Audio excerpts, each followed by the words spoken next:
Hi everyone. आज हम study करेंगे जो तैयब मेहता की फेमस पेंटिंग है डायगोनल। डायगोनल यानी कि विकर्ण, जो उनकी एक सीरीज़ है, इसको हिंदी में विकर्ण बोलते हैं, ठीक है। और जो उनके विकर्ण जो सीरीज़ है ना, उसी की एक पेंटिंग है। तो ये आप देख सकते हैं इस पेंटिंग को। ये विकर्ण जो रेखा, ये ग्रीन और ये यहाँ से येलोइश थोड़ा सा इस तरह की कलर की जो ये रेखा है, यानी कि एक चित्र को दो भागों में, चित्र और उसमें आकृतियाँ जो बनाई गई है उनको दो भागों में ये काट देती है। तो इसे मतलब एक तरह से विभाजन का दर्द इसको बोला बोला जा सकता है, ठीक है। उसे रिप्रेजेंट किया गया है इसको। तो इसको हम डिस्क्राइब करेंगे। आप देख सकते हैं ये है, हम इस तरह से इसको डिस्क्राइब कर सकते हैं। जैसे तैयब मेहता द्वारा चित्रित डायगोनल यानी कि विकर्ण चित्र का वर्णन कीजिए। तो इसका टाइटल डायगोनल यानी कि विकर्ण हो जाएगा। कलाकार जो रहेगा वो तैयब मेहता रहेगा। टाइम पीरियड रहेगा 1970 रहेगा। माध्यम जो रहेगा कैनवास पर तेल चित्रण रहेगा। अब इसका विवरण यानी कि इसका डिस्क्रिप्शन हम करते हैं। तो तैयब मेहता की जो डायगोनल श्रृंखला है वो 1970 का दशक में बनी है, ठीक है। भारतीय आधुनिकतावाद में एक मील का पत्थर है, ठीक है। इसमें कैनवास पर एक तीखी विभाजक रेखा खींची गई जो आकृतियों को दो भागों में बांटती है और अक्सर विखंडन और आघात जैसे विषयों को दर्शाती है। आप देख सकते हैं इसको, इस पेंटिंग को आप देखिए। ये टूटे फूटे शरीर, ये टूटे फूटी आकृतियाँ है ना, और किस तरह से दो भागों में इनको बांट दिया गया है। जैसे 1947 में विभाजन हुआ था इंडिया और पाकिस्तान का, तो उस टाइम पे कितने लोगों ने अपना घर छोड़ा, ठीक है। तो उस विभाजन को, मतलब वो विभाजन एक मामूली चीज़ नहीं थी। तो उसी से उसी उसी दर्द को, उसी दर्द जो दर्द इनके अंदर था, उसी को इन्होंने अपने चित्र के द्वारा यहाँ पर रिप्रेजेंट किया गया है, ठीक है। दिखाया है चित्र के द्वारा इसको। और ये जो हाँ, फिर इसके बाद ये इसको पेंटिंग के द्वारा इसको दिखाया है।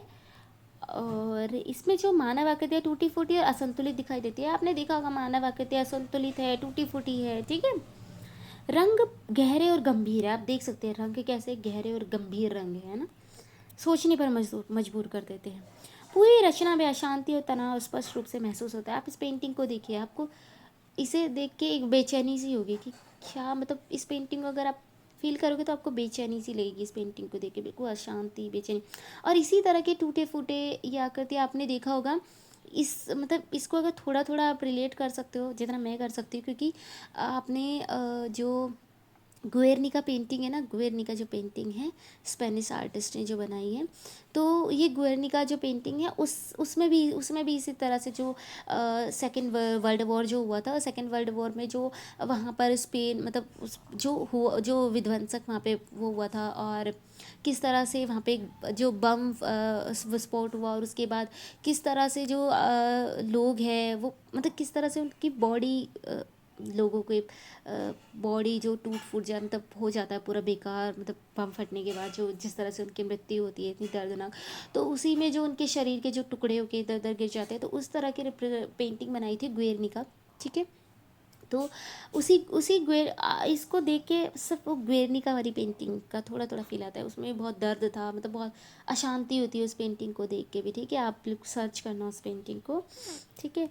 और ये है, इसके बाद इसमें पूरी रचना मतलब अशांति होती है। इस चित्र को 1947 के विभाजन के संदर्भ में भी हम व्याख्यात कर सकते हैं। और इसका मुझे डिस्क्रिप्शन सिर्फ इतना ही मिला है, क्योंकि कहीं बुक्स में भी ये कहीं अवेलेबल नहीं थी, तो मुझे सिर्फ इतना ही इसका डिस्क्रिप्शन मिला है, ज़्यादा नहीं मिल पाया है। तो इसका question, describe the painting diagonal painting by Tyeb Mehta.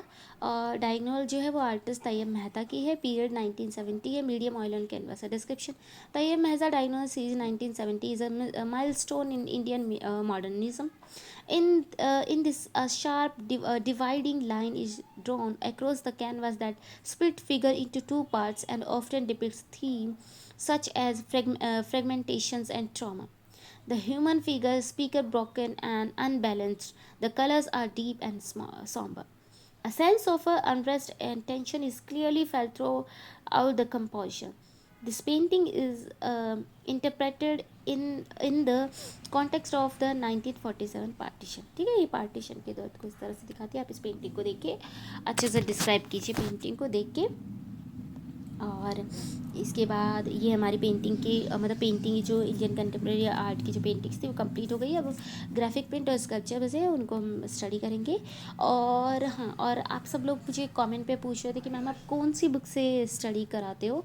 तो मेरे पास जो बुक है वो मैं 11th-12th के जो बच्चों की बुक आती है ना CBSE बोर्ड की, वो इंग्लिश मीडियम में है। तो वही जो बुक है जो Indian painting Indian history of modern art बोल सकते, नहीं सॉरी, ये बुक है फाइन आर्ट, ये जो अशोका कुमार गुप्ता की है, ठीक है। तो फाइन आर्ट ये पेंटिंग है, और Indian history of Indian art बोल सकते हैं, दो तरह की बुक हैं ये। और ये CBSE से ही रिलेटेड है, तो यही बुक्स मेरे पास अवेलेबल थी, तो मैं उन्हीं का ट्रांसलेशन करके आपके लिए नोट्स बनाती हूँ हिंदी और इंग्लिश में। तो थैंक यू सो मच, आप लोग भी स्टडी कीजिए, आपका एग्ज़ाम बहुत जल्दी आने वाला है। तो थैंक यू सो मच।